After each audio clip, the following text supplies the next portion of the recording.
Pada suatu masa yang jauh sebelum ingatan manusia dituliskan, ketika gunung dan sungai masih dianggap sebagai makhluk hidup yang bernafas, berdirilah sebuah kerajaan subur bernama Kerajaan Amartajaya. Negeri ini terletak di dataran hijau yang dikelilingi perbukitan. Tanahnya makmur, airnya jernih, dan rakyatnya hidup dalam ketentraman. Bila engkau berjalan menyusuri desa-desa di sana, kau akan mendengar tawa anak-anak, denting alat pertanian, dan doa-doa yang dilantunkan dengan penuh rasa syukur.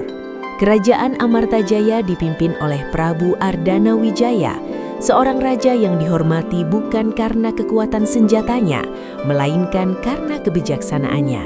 Ia percaya bahwa kekuasaan bukanlah alat untuk menindas, melainkan amanah untuk menjaga. Bersama permaisurinya, sang raja membesarkan seorang putra bernama Raka Wiraratma, pemuda yang sejak kecil dikenal tekun, rendah hati, dan memiliki kepekaan terhadap penderitaan orang lain. Banyak yang berkata bahwa kesaktian Raka Wiraratma bukan hanya berasal dari ilmu yang dipelajarinya, tetapi dari niatnya yang lurus.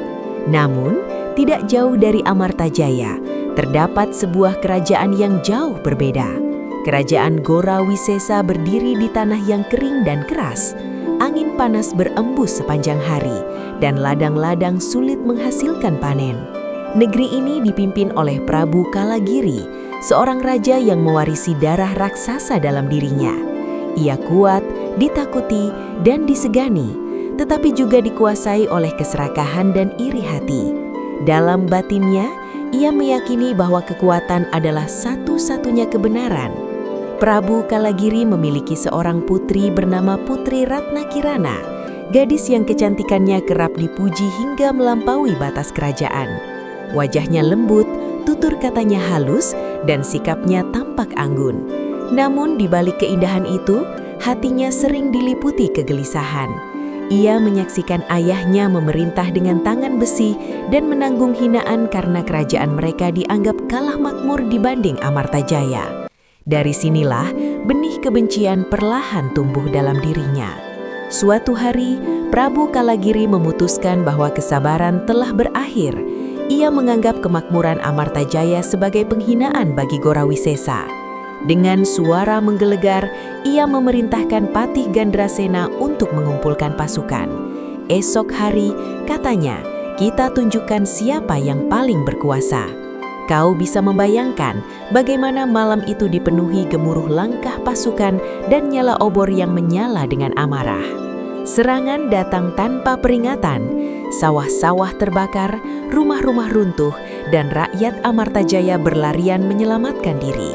Ketika kabar itu sampai ke istana, Prabu Ardana Wijaya tidak berteriak atau mengamuk. Ia memanggil putranya dan berkata dengan suara berat, "Wahai anakku, lindungilah negeri ini. Ingat, kekuatanmu harus disertai belas kasih." Raka Wiraratma berangkat ke medan perang dengan hati yang teguh. Pertempuran antara dirinya dengan Prabu Kalagiri berlangsung dahsyat, mengguncangkan tanah dan langit. Namun di tengah amarah dan kekuatan brutal sang raja raksasa, Raka Wiraratma tetap berdiri dengan niat melindungi, bukan membalas dendam. Akhirnya, Prabu Kalagiri tumbang dan pasukannya tercerai-berai. Kemenangan itu mengakhiri peperangan, tetapi bukan penderitaan. Di istana Gorawisesa, Putri Ratnakirana mendengar kabar kematian ayahnya. Hatinya hancur, lalu mengeras. Ia tahu, cepat atau lambat, Raka Wiraratma akan datang. Ketika saat itu tiba, sang pangeran melihat seorang putri yang tampak rapuh namun menyimpan badai di dalam dadanya. Raka Wiraratma yang terpesona oleh kecantikan dan berharap menyatukan dua negeri yang terluka, mengajukan pinangan. Putri Ratnakirana terdiam lama. Dalam diam itu lahirlah sebuah rencana. Ia menerima lamaran tersebut, tetapi mengajukan syarat yang tampaknya mustahil. Dan di sanalah, tanpa disadari oleh siapapun, sebuah janji mulai mengarah pada pengkhianatan. Putri Ratnakirana mengajukan syarat pertama dengan suara lembut namun tegas. Raka Wiratma harus membangun sebuah sumur suci dalam waktu singkat. Sang pangeran menyanggupi tanpa ragu. Dengan kesaktiannya, sumur itu selesai sebelum matahari condong ke barat. Namun, saat Raka Wiratma berada di dasar sumur, Patih Gandrasena diam-diam menimbunnya dengan batu dan tanah. Kau mungkin berpikir bahwa segalanya berakhir di sana. Tetapi kesaktian dan tekad Raka Wiratma membawanya keluar dari perangkap itu. Putri Ratnakirana berpura-pura terkejut lalu berkata bahwa itu hanyalah ujian. Dengan wajah tanpa rasa bersalah, ia mengajukan syarat kedua, membangun 1000 candi dalam 1 malam. Engkau dapat merasakan bagaimana udara malam itu dipenuhi ketegangan.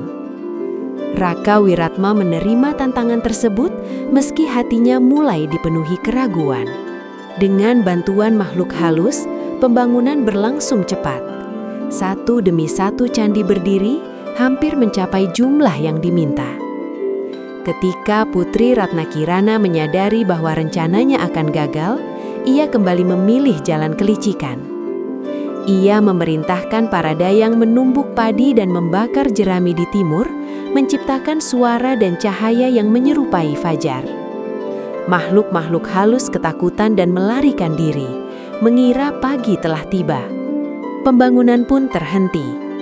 Saat Raka Wiratma menyadari kecurangan itu, hatinya hancur. Bukan karena gagal memenuhi syarat, tetapi karena dikhianati 2 kali oleh orang yang hendak ia lindungi. Dengan amarah yang bercampur luka, Raka Wiratma mengucapkan kutukan. Putri Ratnakirana seketika berubah menjadi arca batu, melengkapi candi terakhir. Kita mungkin bertanya, apakah hukuman itu terlalu kejam, ataukah itu cerminan dari akibat perbuatan sendiri? Candi-candi itu kemudian berdiri sebagai saksi bisu. Setiap batu menyimpan kisah tentang janji, niat, dan pilihan. Dari cerita ini, kita belajar bahwa kecantikan tanpa kejujuran adalah kehampaan, dan kekuatan tanpa kebijaksanaan adalah kehancuran. Ingkar janji bukan hanya melukai orang lain, tetapi juga membatu hati pelakunya sendiri.